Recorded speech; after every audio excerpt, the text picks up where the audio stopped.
Is web design cooked in 2026? It's kind of cliche to ask. WordPress was supposed to kill it, then page builders, then Figma. So is AI finally the one to do it?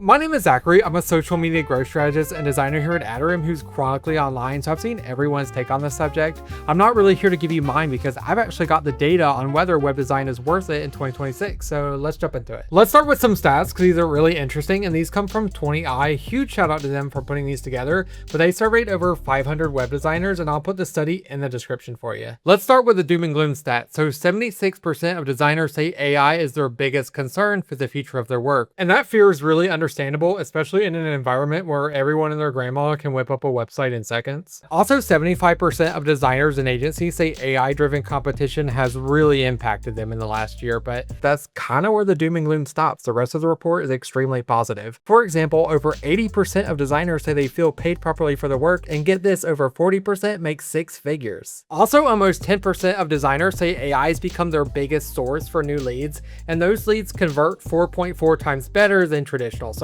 I find this next stat really interesting. So only about 4% of designers are new to the industry with less than a year of experience. I'm kind of shocked. I expected that number to be a lot higher, like at least 20%. I mean, especially when anyone, like I said, can just make a website in seconds. Also, agencies that are embracing AI are growing 58% year over year, and that just doesn't sound like a profession in collapse to me. And here's another stat that should blow your mind. So nearly 80% of small business websites are never finished.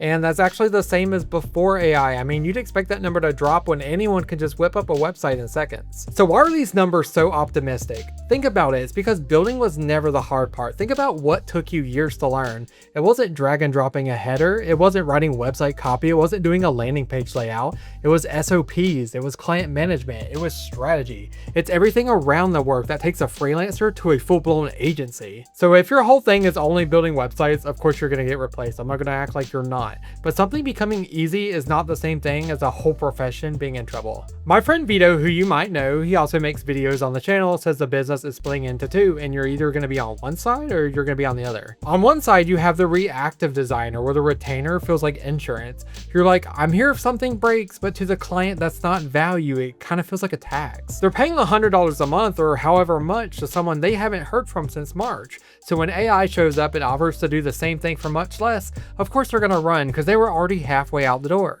On the other side, you have the proactive designer. They send reports before anyone asks, they catch and flag errors before clients ever notice, and they build for results, not hours. In the past, being this kind of designer used to be a luxury. I mean, updating like 20 different websites and catching stuff on a Friday night would eat all your time. Now AI is to a place, especially with agentic AI, where it can handle all these grunt tasks for you, so you can stay in the creative lane making the judgment calls and doing the stuff that AI can't replace. And this is exactly what version 5 of Atarim is going to allow you to do. You're going to have the infrastructure to deliver at AI speeds without giving up the craft, the relationship, or the strategy. And here's one more stat for the doomers. 95% of websites are still built and run by professional services. That do-it-yourself corner of the internet, well, it's still small, and I think it's always gonna be. Let me know in the comments, am I right on this? Did I miss anything? Am I totally misreading these numbers? I mean, personally, I don't think this profession's in collapse. I actually think the future is brighter than ever, but let me know in the comments how you see it. So if you enjoyed this video, you've got to check out the recent one I did on the Claude update. It's amazing. You can now send your Claude designs to apps like Adobe, Wix, and Canva and finish them. I've got the whole walkthrough and how to set it up in the video.